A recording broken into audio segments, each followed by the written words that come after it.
so willing to learn from all of us, and so open to learn new things. And maybe that's the success of his career. The conductor everyone's talking about might be the last person you'd expect to see directing the nation's leading chamber orchestra. Bobby McFerrin. Remember the song of the year, 1988? To make you smile, but don't worry. Be happy. It's one moment in my musical life, and it's sort of frozen. A lot of people are frozen on it.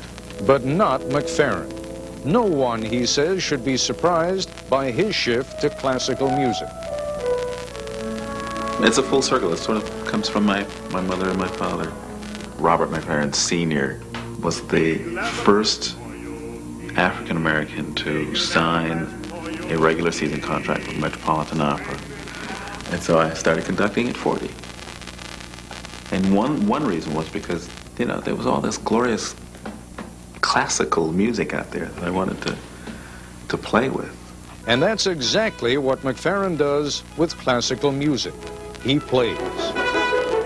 Major orchestras around the world have been drawn in and out by his love of music.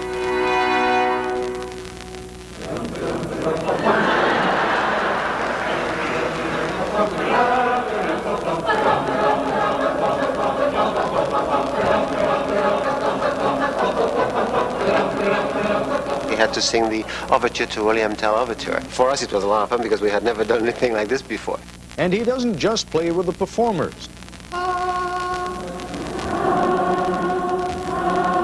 There is no such thing as a passive McFerrin audience.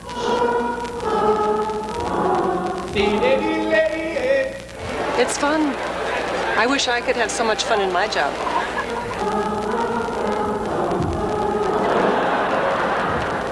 What he brings to it is a whole different feel to a regular chamber concert. More life, more feeling, more soul. Well, we just enjoyed your concert tremendously. Thanks. I've grown back to realize that the classical music is a great art form. Yeah. But what it needs is a little kick in the pants. This is the home of the St. Paul Chamber Orchestra. And yes, I live here now too. This is my house. It's my musical home. Yes. That's just a structure, but the orchestra is really what warms it up, you know. We're having a heat wave. Go. Lest you think Bobby McFerrin has too much fun with classical music, that he takes it lightly, listen to the musicians he conducts. Bam. Yeah, he's just got it. He's a great musician. And no matter what anybody says, they don't know unless they play with it.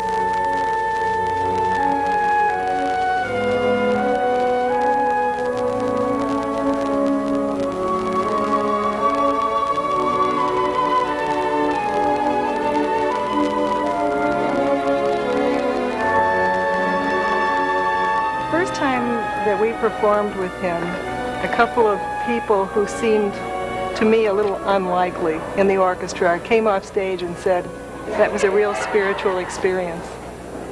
The sense seemed to be that he reminds us of why we went into music in the first place. We played a phrase yesterday that was electric. I mean, it sent this current up my spine. It was like, The years can take their toll, and to have a conductor come in who's jovial, who really enjoys making music, who might admit that he's not a conductor himself, but who has the overwhelming respect of the orchestra. It's just fun to be a part of. You're, communicating your sense of passion about the music that you're conducting. Because that's what the musicians want. They don't need somebody there to tell them how the music goes. They know how it goes. They want passion and fire. They also want and need to reawaken that passion in their audiences. Orchestras are in trouble today. When you look out into the audiences and you see more and more gray hair, fewer and fewer young people, you think, where are we going to be in 15 years? So if we want to continue this tradition at all, something has to change. He certainly brings a different audience to us. They come to hear him, and hopefully once they hear the classical music, they'll like that too.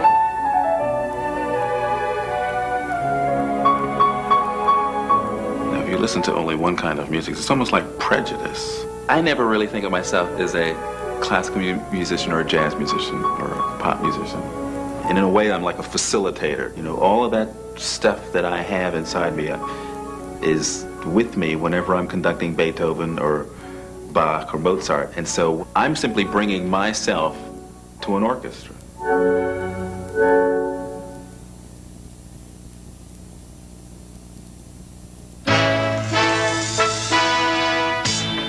This is ABC News Nightline, brought to you by Volvo.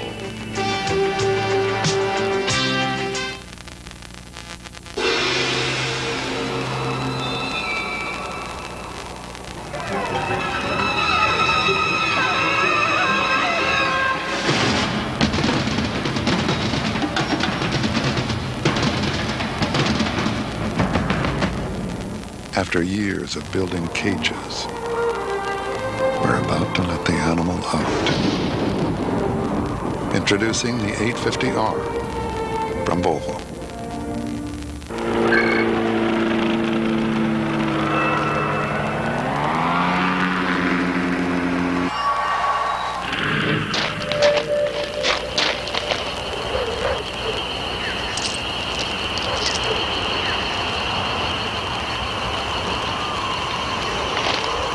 The new reloadable smart card. The future is happening now down under and on its way here. From MasterCard, it's smart money. Sunday on Brinkley. From New Hampshire, Pat Buchanan upsetting the political landscape and moving fast. Is he an extremist or the future Republican nominee? Sunday. I was born in Northwest Pennsylvania, and I've lived here most of my life. For the past few months, I've seen some commercials on television that really distress me. We know Congressman English, and we know he's a good man. We know he's trustworthy. Phil English is trying to save Medicare. In fact, Phil English voted to save Medicare and wrote the Lockbox Amendment to protect Medicare savings. Phil is working as hard for the people around here as anybody I've ever seen. He's an honest man, and he's working for us. Do you have questions about love, money, work, family, or do you just want a general reading? We're here for you. Thanks to Jacqueline Stallone's incredible team of sincere, friendly, and gifted psychics, the advice you need